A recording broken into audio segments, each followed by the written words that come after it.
Greater Hyderabad municipal corporation special council meeting కాసేపట్లో ప్రారంభం కానుంది. వార్డుల డీలిమిటేషన్ ప్రిలిమినరీ నోటిఫికేషన్ ను సభలో ప్రవేశపెట్టనున్నారు అధికారులు. ఈ సందర్భంగా వార్డుల విభజనపై జరిగే చర్చలో అభ్యంతరాలు, సలహాలు తెలపనున్నారు సభ్యులు. ఇప్పటికే పునర్విభజనపై జీహెచ్ఎంసీ కమిషనర్ ను కలిసిన అన్ని పార్టీల నేతలు వినతిపత్రాలు సమర్పించారు. వార్డుల విభజన, హద్దుల మ్యాప్లు ఇవ్వలేదని ఆరోపిస్తున్న కార్పొరేటర్లు ఏ ప్రాతిపదికన విభజన చేశారో చెప్పడం లేదని మండిపడుతున్నారు. సభ్యుల అభ్యంతరాలు, సూచనలు పరిగణనలోకి తీసుకుని ఫైనల్ నోటిఫికేషన్ విడుదల చేయనున్నారు అధికారులు. జీహెచ్ఎంసీ కార్యాలయం దగ్గర నుంచి మా కరెస్పాండెంట్ సాయి కిరణ్ లైవ్ లో పూర్తి డీటెయిల్స్ అందిస్తారు. సాయి కిరణ్, చెప్పండి, ఈ వార్డుల డీలిమిటేషన్ పైన పార్టీలకు అతీతంగా చాలా అభ్యంతరాలు కనిపిస్తున్నాయి. చాలా మంది బహిరంగ వేదికలపై కూడా చెప్తున్నారు. వీటన్నింటినీ పరిగణలోకి తీసుకునే అవకాశం ఉందా? ఏ శాస్త్రీయత ప్రకారం దీన్ని విభజించారని చెప్తున్నారు అధికారులు?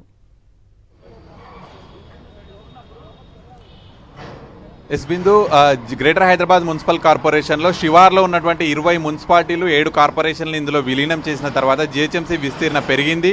సో దీంతో జిహెచ్ఎంసీలో ఇంతవరకు 150 డివిజన్లు మాత్రమే ఉన్నాయి. సో వీటిని శివార్లో పెరిగినటువంటి వాటితో కలిపి మొత్తం 300 డివిజన్లుగా కూడా చేశారు. సో ఇక్కడ అన్ని పార్టీలు కూడా అబ్జెక్షన్స్ తెలుపుతున్నాయి. దీనిపైన ఎక్కడ శాస్త్రీయత లేకుండా దీన్ని చేశారు.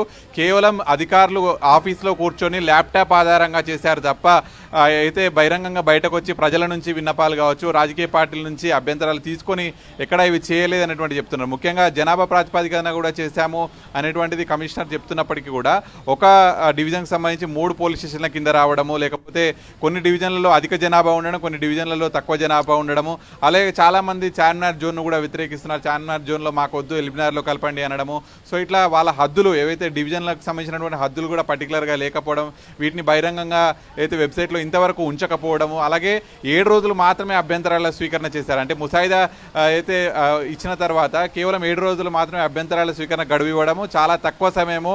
ఇంకా అసలు కనీసం బౌండరీస్ ఎక్కడి వరకు ఉన్నాయి, మా డివిజన్ ఎక్కడి వరకు ఉంటుంది, మేము ఏ డివిజన్లో కలుస్తున్నాం అనేటువంటి ప్రజలకు క్లారిటీ లేనిదే దీన్ని ఫైనలైజ్ చేయకూడదు అనేటువంటి ప్రభుత్వానికి అల్టిమేటం ఇస్తున్నారు. దీంట్లో అటు కాంగ్రెస్ పార్టీకి సంబంధించినటువంటి ఎక్స్ అఫీషియల్ సభ్యులు, కార్పొరేటర్లు కూడా దీన్ని నిన్న వ్యతిరేకించారు. వాళ్ళు కూడా అభ్యంతరాలు తెలియజేసి చాలా గందరగోళంగా ఉంది, అసలు ఏ ప్రాతిపదికన దీన్ని అంతా కూడా చేశారని చెప్పి అటు బీఆర్ఎస్ పార్టీ, కాంగ్రెస్ అన్ని పార్టీలు కూడా దీనిపైన అభ్యంతరాలు తెలియజేస్తున్నాయి. ఇలా స్పెషల్ కౌన్సిల్ సమావేశాలను కూడా దాన్ని నిర్వహించనున్నారు. Okay Sai Kiran, thank you.